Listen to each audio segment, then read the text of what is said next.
കമ്മ്യൂണിക്കേഷന് വേണ്ടി ഏറ്റവും കൂടുതൽ നമ്മൾ ഉപയോഗിക്കുന്ന ആപ്പാണ് വാട്സപ്പ്, റൈറ്റ്? ഏറ്റവും ഫാസ്റ്റർ കമ്മ്യൂണിക്കേഷൻ, അതേപോലെ എഫക്റ്റീവ് കമ്മ്യൂണിക്കേഷൻ ടൂളാണ്. മുമ്പ് അത് മെയിലായിരുന്നു, ഇപ്പോൾ അത് വാട്സപ്പാണ്.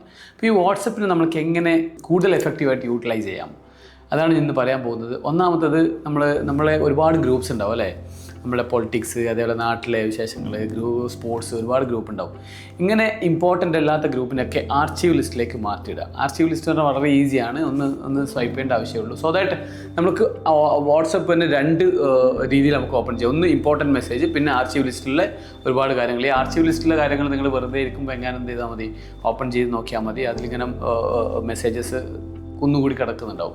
സോ ദാറ്റ് നമ്മളുടെ ഇമ്പോർട്ടൻറ്റ് മെസ്സേജസ് എന്ത് ചെയ്യാം, പെട്ടെന്ന് നമുക്ക് റീഡ് ചെയ്യാൻ പറ്റും, അതിന് മെസ്സേജ് റിപ്ലൈ കൊടുക്കാൻ പറ്റും. This is one point. രണ്ടാമത്തെ പോയിന്റ് എന്ന് പറഞ്ഞാൽ, നിങ്ങളുടെ പ്രത്യേകിച്ചും ബിസിനസ് ചെയ്യുന്ന ആൾക്കാരൊക്കെ ആണെന്നുണ്ടെങ്കിൽ, നിങ്ങളുടെ സ്റ്റാഫ്, നിങ്ങളുടെ വളരെ ഇമ്പോർട്ടൻ്റ് ആയിട്ടുള്ള മെസ്സേജൊക്കെ വരുന്നുണ്ടെങ്കിൽ അവരോട് പറയാം, വോയിസ് അയക്കരുത്, ടെക്സ്റ്റ് അയക്കാൻ പറയാം.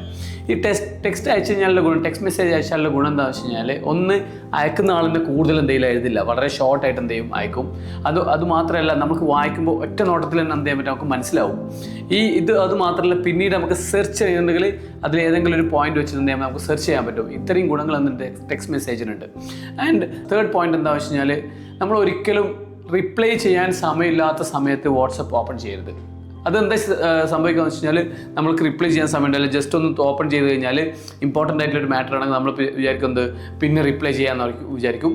അങ്ങനെ പിന്നെ റിപ്ലൈ ചെയ്യാമെന്ന് കരുതിയിട്ട് മാറ്റി വെക്കുന്ന കാര്യങ്ങൾ എന്ത് ചെയ്യും, നമ്മൾ വിട്ടുപോകും. അതുമാത്രമല്ല, നമ്മളുടെ താഴത്തേക്ക് പോകും. വാട്സപ്പിൽ താഴത്തേക്ക് പുതിയ മെസ്സേജ് വരുമ്പോൾ എന്ത് ചെയ്യും, ഓൾറെഡി മെസ്സേജ് പോയി പോകും. അതുകൊണ്ട് തന്നെ എപ്പോഴും നിങ്ങൾ വളരെ യൂസ്ഫുള്ളായിട്ട്, വളരെ ഡെലിബറേറ്റ് ആയിട്ട് സമയമുള്ള സമയത്ത് മാത്രം എന്ത് ചെയ്യുക, വാട്സപ്പ് നോക്കുന്ന രീതിയിലാക്കുക.